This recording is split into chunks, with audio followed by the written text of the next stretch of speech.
The balloon may have been shot down, but the hot air from the fallout is just getting started. After an alleged spy balloon was shot down over US airspace earlier this month, Beijing originally denied its involvement, saying it was a weather balloon that went off course.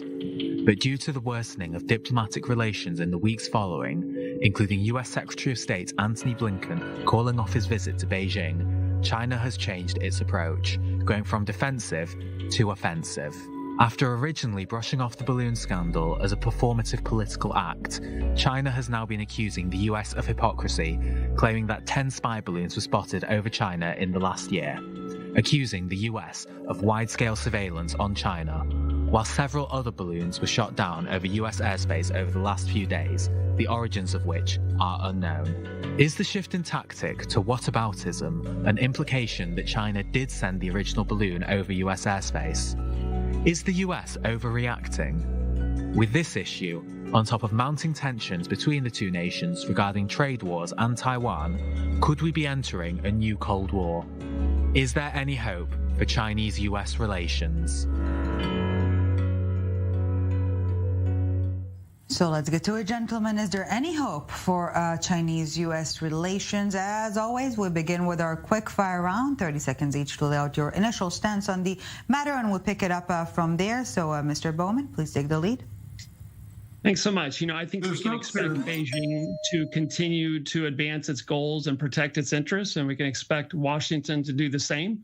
The question is whether the United States, in my view, and its democratic allies and partners understand Beijing's goals, and whether our societies have the will and capability to muster a sufficiently urgent and comprehensive response. That will really determine, I think, the character of the competition between the United States and Beijing, and whether the multi-dimensional campaign Beijing is already waging begins to take on a kinetic component. Mr. Goldman, your thoughts?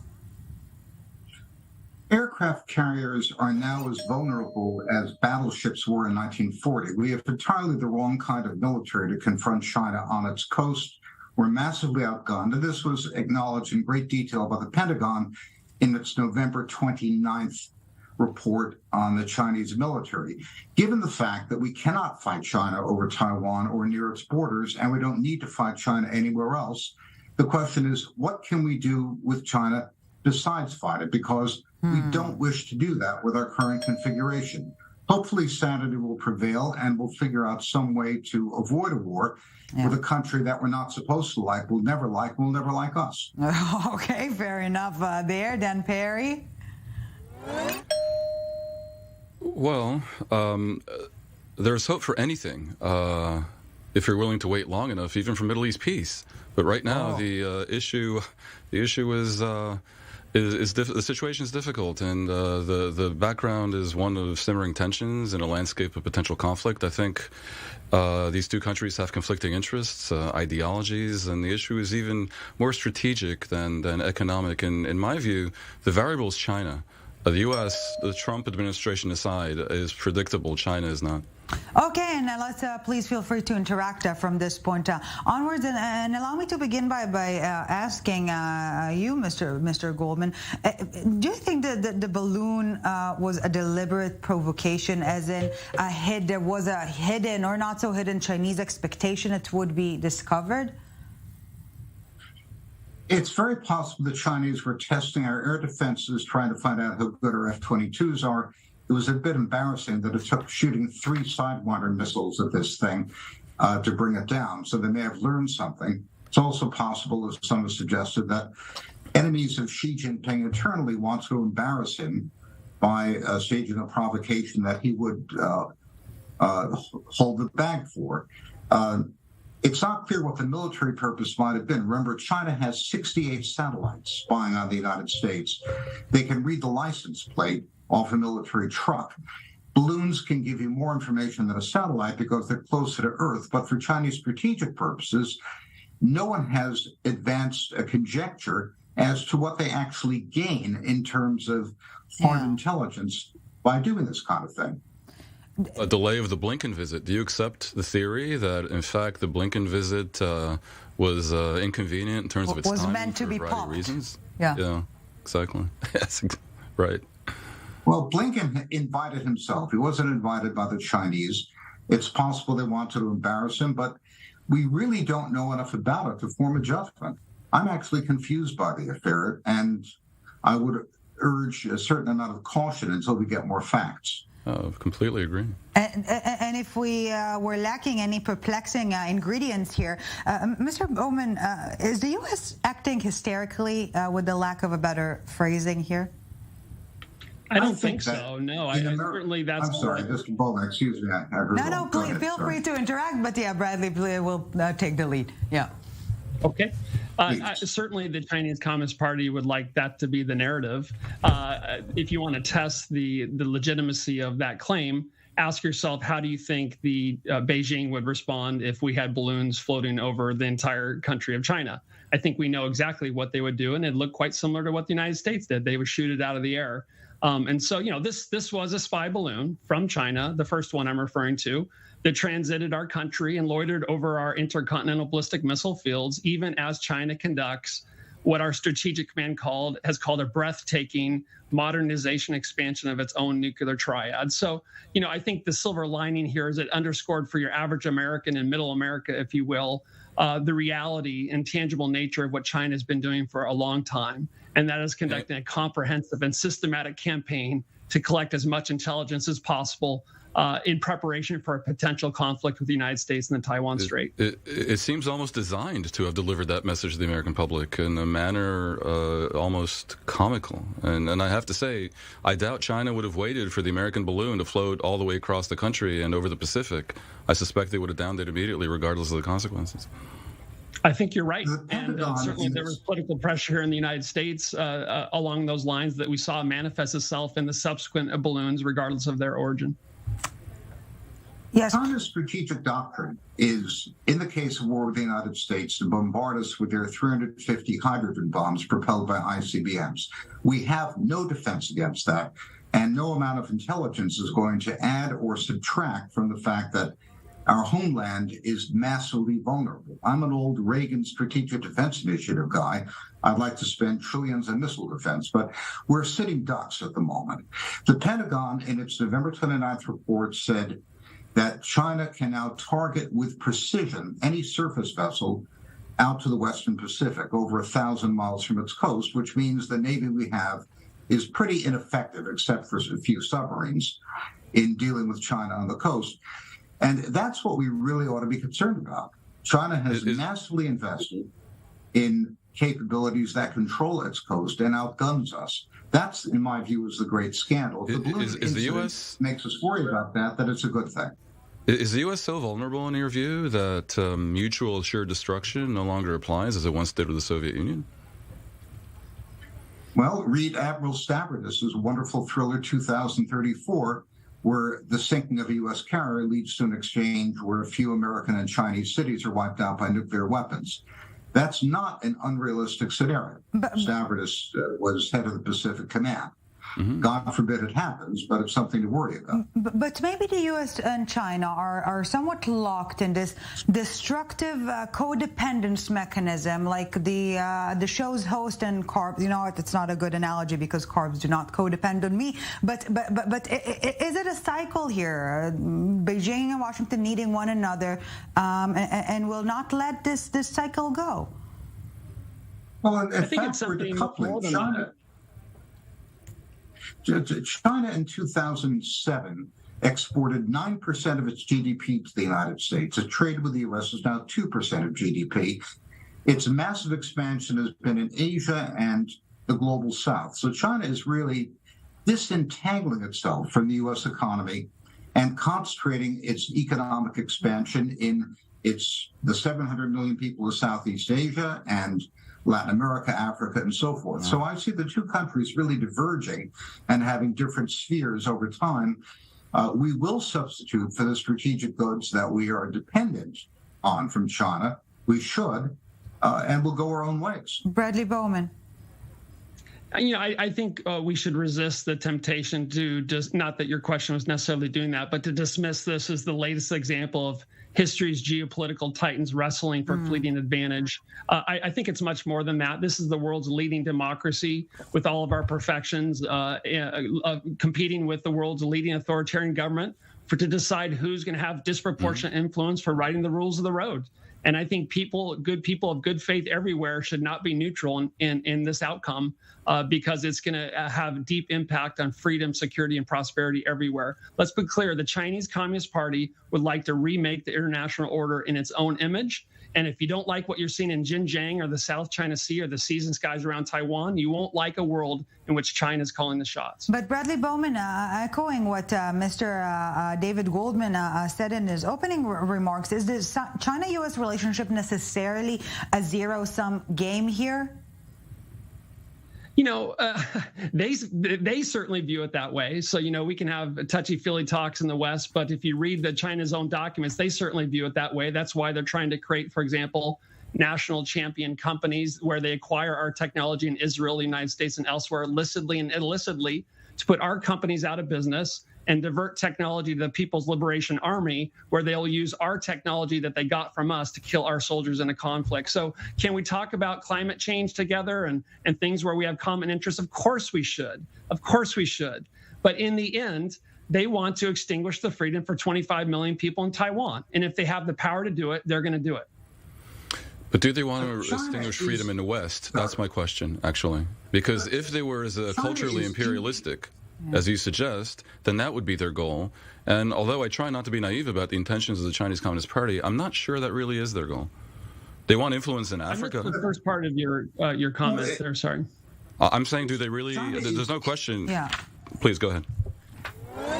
China is not curious about how barbarians govern themselves. They don't think that we or anyone else is capable of imitating their wonderful meritocratic Mandarin system. We have lousy political systems, and they want to trade with us. They have no ambition to govern anyone else or influence people to be like them because they don't think we're good enough to do it.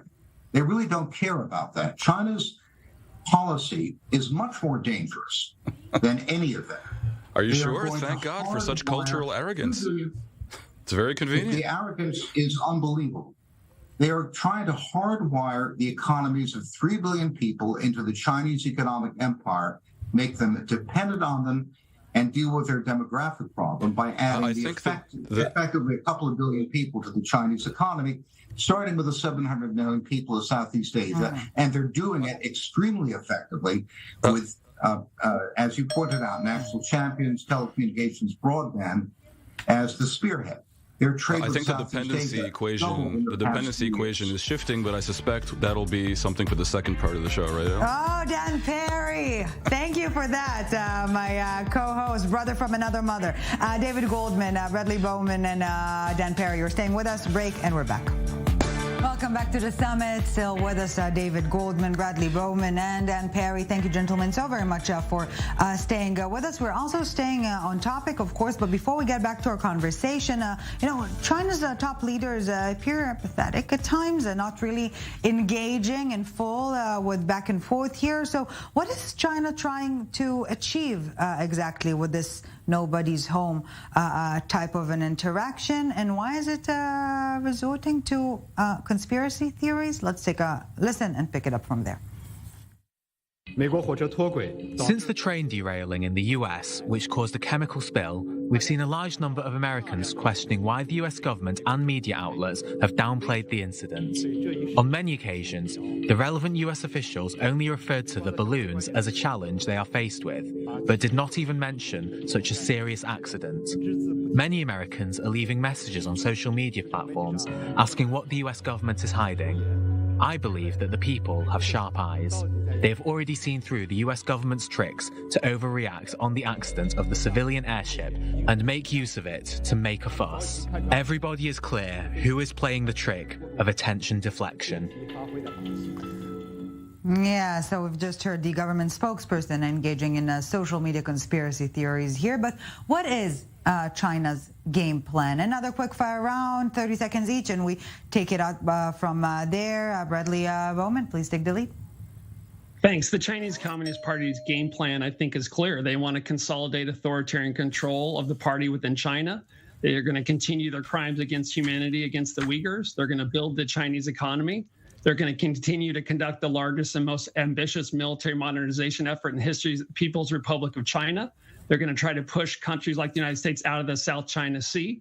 They're going to try to sow discord and division within democracies like the United States, and they're going to prepare for a conflict in the Taiwan Strait. Well, sounds like a full agenda, full plate there. Dan Perry, your thoughts? I think it's fair to say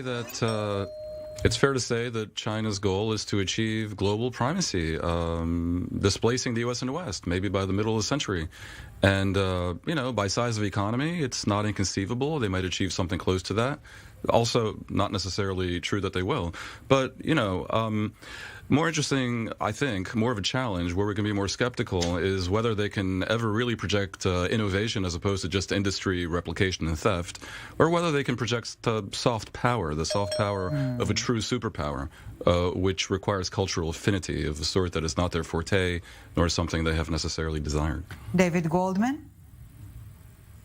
China's objective for years, starting with the Belt and Road Initiative, has been to dominate the economic development of the several billion people in the world who have a chance to go from earning $2 a day to $10 or $20 a day. That's the one thing they've shown themselves to be very good at. And their homegrown broadband technology is the tip of the spear. That's been the basis for a doubling of China's exports to the global South, Southeast Asia in particular, just in the past 3 years, and a massive increase in economic dependency on Chinese goods. So gentlemen, please feel free to interact. Who's gaining from this recent spat? India, and speaking to that point, why isn't much of Asia too bothered, let's put it that way, about the balloon saga? Dan? I have to say, I think who's gaining is whoever has an interest in not seeing the U.S. and China collaborate and continue the dynamic of globalization that we've seen over the past 4 decades. And I have to say, I think in the background here, that is a very interesting aspect of the story. One of the gifts of Vladimir Putin in invading Ukraine has been to really put a damper on people's willingness to be dependent on other countries, potentially bad faith players, the way that Western Europe has been dependent hitherto on Russian natural gas. So China's ambition to supplant the West, what makes it not ridiculous is its economic growth of recent decades. And that growth has been predicated on China becoming the factory of the world, factory of the U.S. Europe trades with China close to $1 trillion. The U.S. Imports from China about $500 billion. It's not small. And I'm not so sure that the U.S. Will be willing to continue that kind of semi-dependency. Thankfully for the U.S., it's less strategic than dependence on energy and possible to reverse. And also, it's different than it would be if China controlled Taiwan, because that would create a hyper-dependency on a China which controls Taiwan in the realm of semiconductors. So that's the globalization story is a big part of the background here. David Goldman, China. Please, Mr. Goldman, David Goldman. Xi Jinping's key objective is the peaceful reunification of China and Taiwan, that is, to take over Taiwan without a war. The Chinese have never fought for anything they can get without fighting for it. They're patient. As long as Taiwan does not make a move towards sovereignty, I do not believe China will invade. If China does make a move towards sovereignty, then I think it's unquestionable that China will use military action. Might not be an invasion, more likely a blockade, but something that will put it into the likelihood of military conflict with the United States. Given the fact that we don't have the means to defeat China on its coast, 14,000 miles away from us, the right thing to do is to maintain the status quo, pursue a war avoidance strategy while we build up our military technology to create the kind of military we need for the 21st century, which we don't have now. Bradley. May I jump in here? Please. Yeah, thank you. No, Mr. Goldman perhaps inadvertently used the term reunite. I think we should be very careful with our words. That is not accurate. The People's Republic of China has never controlled Taiwan. So using the Beijing talking point of reuniting is playing right into their narrative. So I think we should start with that. Let's remind ourselves. I think that's complete nonsense. The People's Republic of China controlled Taiwan when? No, but pre-communist China. China has. I said the People's Republic of China is only. They believe they're the inheritors of the Chinese, Tell me the year The idea when the People's Republic China of China has had controlled an Taiwan. emperor for 5,000 years. Sir, are you familiar? Gentlemen, we really want to hear all of you. Yeah. China is merely another manifestation of China's imperial system.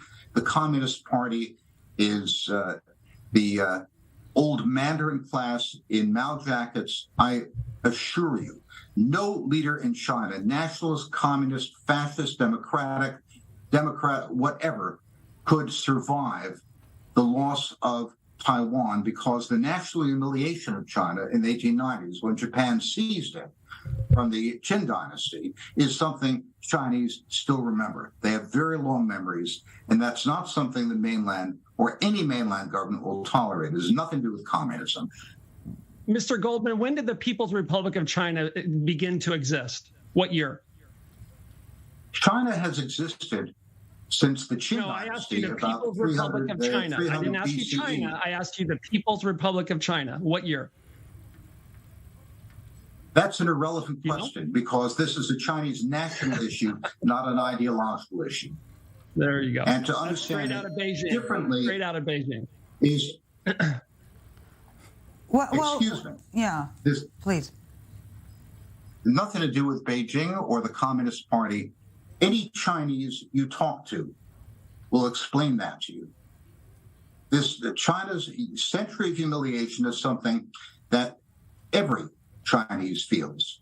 And whether it's communist or some other government, you're not going to get a separation of Taiwan without a military. I'd love to hear the logic. So let's suppose he had said it's only existed for 70-some years. Okay, so what would be the conclusion?